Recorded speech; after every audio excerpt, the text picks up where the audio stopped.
1월 21일 목요일 아침입니다. 기상이 좋지 않아 영상으로 함께 말씀을 나눕니다.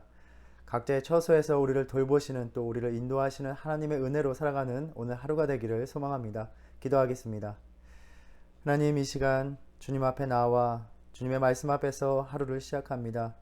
이 땅에 사셨던 주님의 생애와 가르쳐 주신 말씀을 묵상하며 그 모든 말씀과 모든 삶이 우리를 위한 것임을 다시 한번 되새기고 깨닫습니다. 하나님, 오늘도 주시는 말씀을 통하여 이 순간도 우리를 위해 일하시는 주님을 의지하며 순종함으로 살아가는 이 하루가 되게 하여 주시옵소서. 예수님의 이름으로 기도드립니다. 아멘. 우리가 나눌 하나님의 말씀은 누가복음 6장 12절에서 26절 말씀입니다. 누가복음 6장 12절에서 26절입니다. 이때에 예수께서 기도하시러 산으로 가사 밤이 새도록 하나님께 기도하시고 밝음에 그 제자들을 부르사 그 중에서 12를 택하여 사도라 칭하셨으니 곧 베드로라고도 이름을 주신 시몬과 그의 동생 안드레와 야고보와 요한과 빌립과 바돌로메와 마테와 도마와 알페오의 아들 야고보와 셀롯이라는 시몬과 야고보의 아들 유다와 예수를 파는 자 될 가롯 유다라. 예수께서 그들과 함께 내려오사 평지에 서시니 그 제자의 많은 무리와 예수의 말씀도 듣고 병고침을 받으려고 유대 사방과 예루살렘과 두로와 시돈의 해안으로부터 온 많은 백성도 있더라. 더러운 귀신에게 고난받는 자들도 고침을 받은지라. 온 무리가 예수를 만지려고 힘쓰니 이는 능력이 예수께로부터 나와서 모든 사람을 낫게 함이로라. 예수께서 눈을 들어 제자들을 보시고 이르시되 너희 가난한 자는 복이 있나니 하나님의 나라가 너희 것이미요. 지금 줄인 자는 복이 있나니 너희가 배부름을 얻을 것이요 미요. 지금 우는 자는 복이 있나니 너희가 웃을 것이미요. 인자로 말미암아 사람들이 너를 미워하며 멀리하고 욕하고 너희 이름을 악하다 하여 버릴 때에는 너희에게 복이 있도다. 그날에 기뻐하고 뛰놀라. 하늘에서 너희 상이 큼이라. 그들의 조상들이 선지자들에게 이와 같이 하였느니라. 그러나 화 있을진저 너희 부요한 자여 너희는 너희의 위로를 이미 받았도다. 화 있을진저 너희 지금 배부른 자여 너희는 주리리로다. 화 있을진저 너희 지금 웃는 자여 너희가 애통하며 울리로다. 모든 사람이 너희를 칭찬하면 화가 있도다. 그들의 조상들이 거짓 선지자들에게 이와 같이 하였느니라. 아멘. 우리는 5장에서 세간에 앉은 레위를 불러주심을 함께 묵상했습니다. 주님께서 그 제자들을 또 우리들을 부르시는 것은 부름받은 자들의 온전치 못한 모습으로 인해서 세상으로부터 비방을 받는 일이었습니다. 주님께서 죄인을 또 우리를 불러 회개로 용서의 자리로 초대하시기 위해서 십자가의 수모와 모욕과 비방을 견디셔야 했습니다. 한 인생이 비로소 부르심을 받을 때에야 그 인생이 가치 있게 의미 있게 여김을 받습니다. 오늘날 한국의 많은 청년들이 직장을 구하기 위해서 참 힘겨운 시간을 보내고 있습니다. 어떤 면에서 한 회사에 취직하는 것도 그곳의 일꾼으로 부름을 받는 일입니다. 대부분의 청년들이 직장을 얻기 위해서 노력하고 애쓰면서 여러 가지 자질과 능력을 충분히 갖추었을 것입니다. 서글픈 현실이지만 이들의 그 많은 노력에도 불구하고 인정을 받아서 일할 수 있는 일꾼이 되는가는 전적으로 부름을 받느냐에 달려 있는 것입니다. 예수님께서 언제 죄인을 부르셨습니까? 바로 그들이 회개하기 전이었습니다. 주님이 우리를 불러주시는 것은 우리가 회개하여 깨끗하고 정결하여졌기 때문이 아닙니다. 우리는 회개를 통해 주님 앞에 나설 자격이 있어서 주님의 부르심을 받은 것이 아닙니다. 주님이 불러주셨기에 회개의 자리로 나올 수 있고 주님이 불러주셨기에 주님의 일을 감당할 수 있는 일꾼처럼 여김을 받게 된 것입니다. 우리가 주님께 나아가고자 하는 노력이 아니라 부를 자격 없는 우리를 주님이 불러주셨기 때문에 우리는 비로소 의미 있고 가치 있는 인생이 될 수 있었던 것입니다. 그럼에도 불구하고 우리가 여전히 주님께 신실하지 못한 모습으로 살아가는 것은 세리를 부르고 그들과 어울리는 예수님을 향한 그 비방에 함께 동참하는 것과 같은 일입니다. 이것은 지금 저들의 삶을 보니 당신이 저들을 부르기 위해서 십자가에서 흘린 그 고통의 피가 아무 의미 없었다라는 비방과 조롱거리를 만드는 것과 같습니다. 우리의 온전치 못한 예배의 삶이 충성되지 못한 삶이 바로 세상이 주님을 향한 비방거리인 것입니다. 비방하는 자와 비방거리를 만드는 자가 무슨 차이가 있겠습니까? 우리는 이 주님의 부르심을 깊이 묵상하면서 주님께서 우리를 불러주시기 위해서 어떠한 희생을 치르셨는지, 마시고 싶지 않은 고난의 잔을 번뇌와 고뇌 끝에 기꺼이 감당하신 주님께 세상이 비방이 아니라 영광을 돌리게 하는 그러한 삶을 살아갈 수 있기를 간절히 바랍니다. 오늘 말씀 역시 주님의 부르심에 대한 이야기입니다. 예수님이 12제자들을 택하시고 그들에게 말씀을 가르쳐 주십니다. 예수님이 기도하러 산에 가사 밤이 새도록 하나님께 기도하신 후에 그 제자들을 부르사 그 중에서 12를 택하여 사도라 칭하셨다라고 말씀합니다. 누가복음에서 산은 하나님을 만나는 계시의 장소입니다. 아마도 그러한 이유로 마태복음에서는 예수님께서 시험을 받으실 때에 마귀가 지극히 높은 산으로 가서 천하 만국을 보여주었다라고 말하는데, 누가복음에서는 단지 순식간에 천하 만국의 영광을 보였다라고 말함으로써 어떠한 환상을 본 것처럼 말을 합니다. 일부러 산에 대한 언급을 회피하는 것처럼 보입니다. 왜냐하면 산은 시험하는 장소, 시험 받는 장소가 아니라 하나님을 만나는 곳이기 때문입니다. 이제 주님은 산에 올라가셔서 기도를 하십니다. 누가복음에서는 예수님의 사역이 주님의 기도와 함께 진전되고 있음을 생각하게 합니다. 기도가 주님의 사역을 가능하게 하는 요인이었습니다. 우리가 묵상했듯이 예수님께서 세례를 받으신 후에 단지 물에서 올라오실 때가 아니라 기도하실 때에 성령이 임하셨다라고 전합니다. 나병 환자를 고치시고 주님에 대한 기대가 한껏 부풀어 올라 있을 때에도 주님께서는 물러가셔서 한적한 곳에 가셔서 기도하셨다라고 전합니다. 주님은 오늘 본문처럼 12명을 택하시기 전에 기도하십니다. 또 제자들에게 자신이 누구인가를 물으실 때에도 주님은 기도하고 계셨다라고 말합니다. 변화산에 몇몇 제자들을 데리고 따로 올라가신 것도 기도하시기 위함이었다라고 말씀합니다. 우리가 예수님의 삶을 따라서 그 사역을 감당할 때에 끊임없이 해야 하는 것이 무엇인가를 가르쳐 주시는 예수님의 삶의 모습입니다. 기도의 힘은 우리의 인생이 하나님의 더 큰 목적 안에서 주님께서 명하신 일들을 감당할 수 있도록 이끌어 주는 유일한 힘입니다. 마가복음 9장에 보면 제자들은 귀신을 내쫓는 권능을 부여받았음에도 귀신 들린 소년을 능히 고치지 못하였습니다. 제자들이 자신들은 왜 귀신을 물리칠 수 없었는가를 물을 때에 주님께서는 기도 외에 다른 것으로는 이러한 종류가 나갈 수 없다라고 말씀하셨습니다. 제자들은 늘 기도 가운데 하나님의 능력을 새롭게 공급받아야만 했던 것입니다. 주님의 일을 감당하는 여정 속에서 우리는 지치고 좌절될 때가 참 많습니다. 우리의 믿음의 에너지가 다 고갈된 것 같습니다. 우리 인생의 배가 침몰될 것 같은 두려움이 엄습합니다. 아마 예수님도 마찬가지였을 것입니다. 다가오는 십자가의 그 고통과 고난의 잔의 두려움이 엄습할 때에 주님은 기도하셨습니다. 예수님은 제자들을 위임하여 하나님 나라의 사역을 확장해 가시려 할 때에 또 기도하셨습니다. 밤이 새도록 기도하셨다라고 말합니다. 철야 기도를 하신 것입니다. 누가복음의 다른 곳에서 예수님께서 이렇게 긴 시간 동안 기도하시는 모습이 나오지를 않습니다. 예수님과 함께 했던 제자들의 모습을 생각해 보면 인자의 십자가 그 길 앞에서 과연 누가 더 크냐라고 다투던 그 제자들의 모습을 생각해 본다면 정말 예수님께서는 기도를 많이 하셔야 했을 것으로 생각해 봅니다. 우리 성도님들은 어떻습니까? 예수님께서 이 땅에 계셨다면 각자의 직분자로 부르기 위해서 예수님은 얼마나 기도하셨을까요?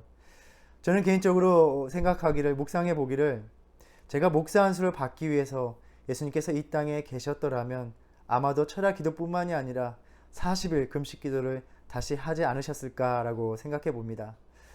예수님께서 이렇게 기도하신 후에 제자들을 부르시고 그들 중에 12를 택하여 사도라 칭하십니다. 신약 성경을 보면 사도 바울의 경우처럼 꼭 12제자가 아니어도 사도라고 불렸습니다.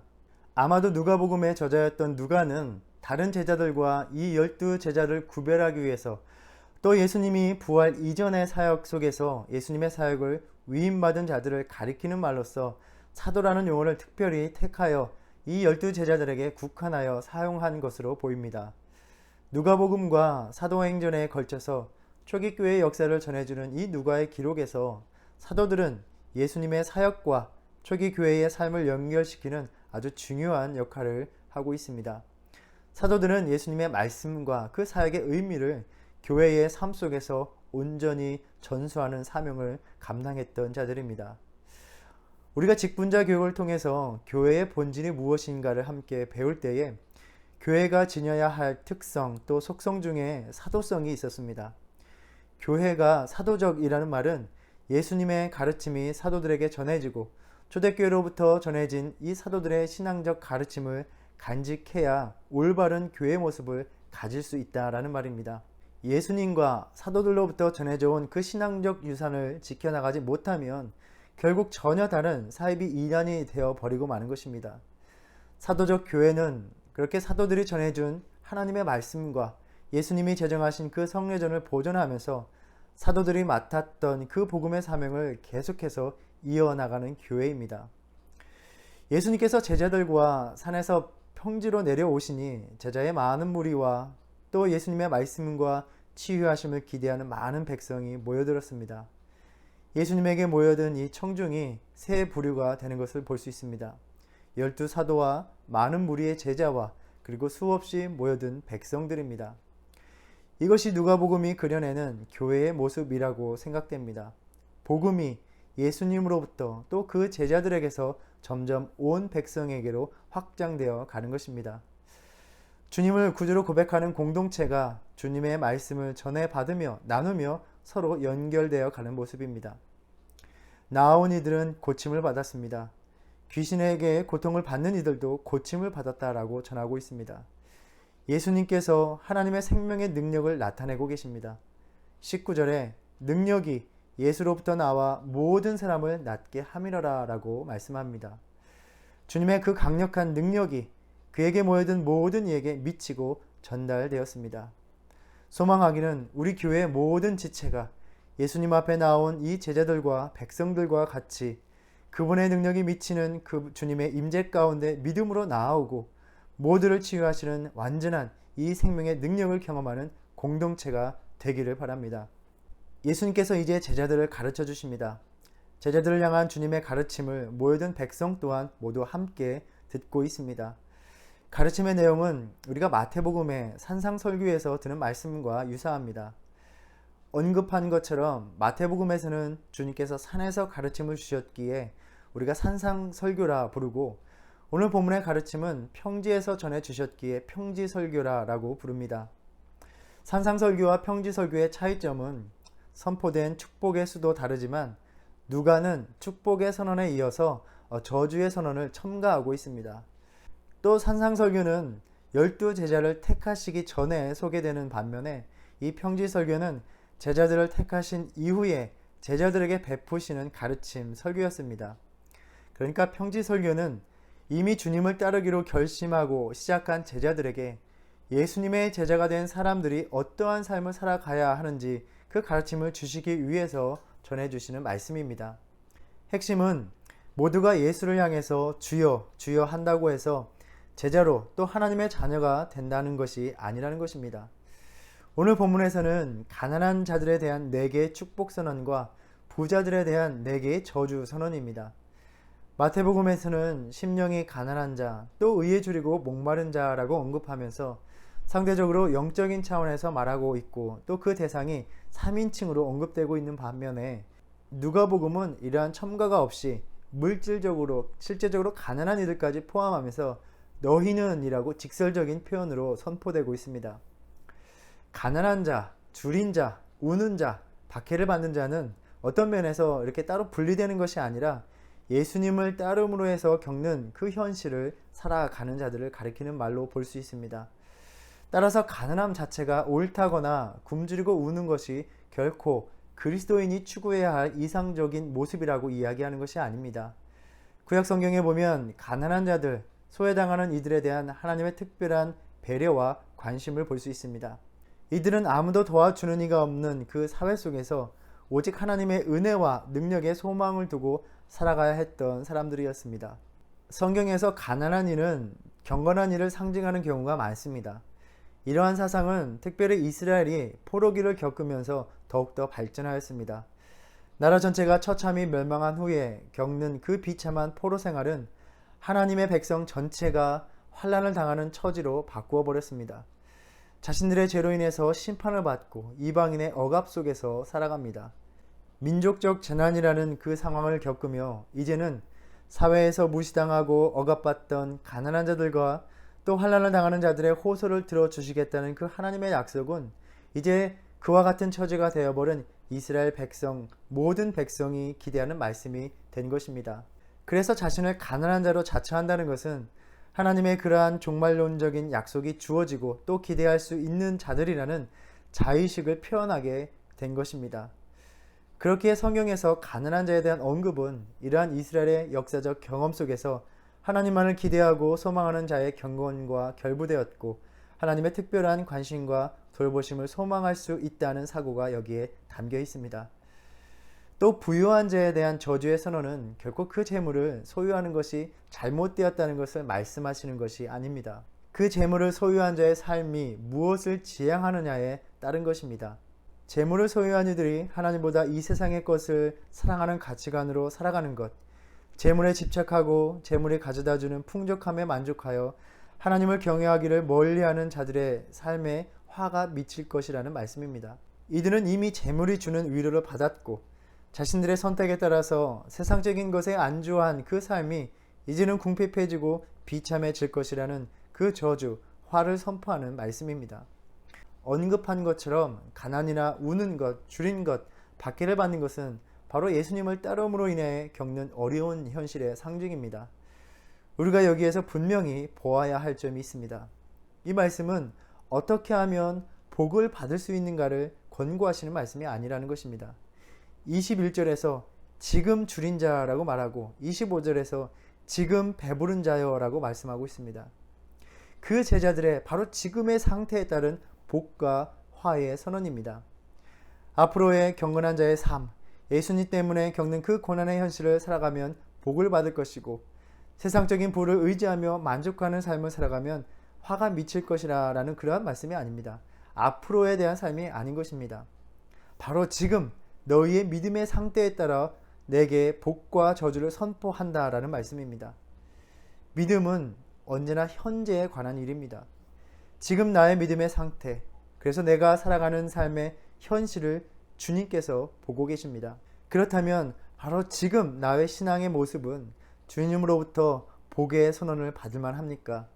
아니면 화의 선언에 마땅한 삶을 살아가고 있습니까? 그래, 지금 내가 이 코로나 시기를 겪으면서 여러 가지 바뀐 상황 속에서 점점 더 편안함에 익숙해진 것도 사실이고 모든 것을 번거로워하면서 잠시 나의 예배의 삶이 또 주님의 일을 섬기는 삶이 좀 멀어져 있지만 이제 앞으로 언젠가 더 믿음 생활을 열심을 내야지, 그렇게 안일하게 생각할 때가 아니란 일입니다. 주님이 이 아침 이 순간 다가오셔서 바로 지금 내 믿음의 상태에 그대로 복과 화를 선언하신다는 말씀입니다. 이 말씀은 막연하게 또 안일하게 믿음 생활을 앞으로 잘해야지 라는 우리 믿음의 전곡을 찌르는 말씀입니다. 주님께서는 그래, 너는 여전히 지금 이 순간에도 예배의 삶을 지키기 위해서 가난하고 줄이고 우는 그 힘겨운 삶을 살아가는구나. 내 그 믿음에 복이 있으니 하나님의 나라가 너의 것이다 라고 말씀하시는 것입니다. 그래, 너는 이 시기를 기회 삼아서 너의 세상적인 편안함을 누리고 있구나. 바로 지금 그 너의 믿음에 화가 있을 것이다 라고 선언하시는 것입니다. 앞을 내다보는 그러한 막연한 그 믿음이 아니라 지금의 내 믿음의 자리에 복과 화의 선언이 있을 뿐이라 라는 그 말씀, 그것을 철저히 깨달으라 라고 하십니다. 그리고 다가오는 모든 순간을 언제나 주님을 따르는 삶으로 살아가는 지금으로 만들어서 언제나 지금을 보시는 주님께 복의 선언을 받고 하나님의 나라를 누리는 삶을 살아가라고 명령하고 계십니다. 오늘 우리에게 다시 다가오는 이 지금의 순간을 주님의 축복이 선언되는 믿음으로 살아가는 저와 여러분 되기를 바랍니다. 이를 위해서 예수님께서 보이신 것처럼 쉬지 않는 기도의 삶으로 나아가시기를 바랍니다. 바로 지금 나의 믿음에 복이 선언되고 그 복의 약속 가운데 주어지는 그 하나님 나라의 능력을 맛보는 삶이 되시기를 주님의 이름으로 축복합니다. 기도하겠습니다. 주님, 언제나 쉬지 않는 기도로 주님께서 보내신 이 땅의 삶을 살아가셨던 예수님의 믿음을 본받아 살아가는 저희들의 삶이 되게 하여 주시옵소서. 언제나 바로 지금의 우리의 믿음의 상태를 보시는 주님 앞에서 세상적인 욕심으로 변명으로 일관하면서 그저 막연하게 앞으로의 충성된 믿음만을 결단하는 그러한 안일한 믿음 되지 않게 하여 주시고, 바로 지금의 내 믿음을 주님으로 하여 살아간다 할 때에 비록 가난한 자가 되고 우는 자가 되고 줄인 자가 되고 박해를 받는 그 삶이 있다 하여도 그 어려운 현실을 믿음으로 이겨 나가며 하나님 나라의 현실을 약속으로 받는 그러한 강한 믿음으로 살아가는 이 하루가 되게 하여 주시옵소서. 예수님의 이름으로 기도드립니다. 아멘. 하늘에 계신 우리 아버지여, 이름이 거룩히 여김을 받으시오며 나라의 임하옵시며 뜻이 하늘에서 이룬 것 같이 땅에서도 이루어지이다. 오늘날 우리에게 일용할 양식을 주옵시고 우리가 우리에게 죄 지은 죄를 사하여 준 것 같이 우리의 죄를 사하여 주옵시고 우리를 시험에 들게 하지 마옵시고 다만 악에서 구하옵소서. 나라와 권세와 영광이 아버지께 영원히 있사옵나이다. 아멘.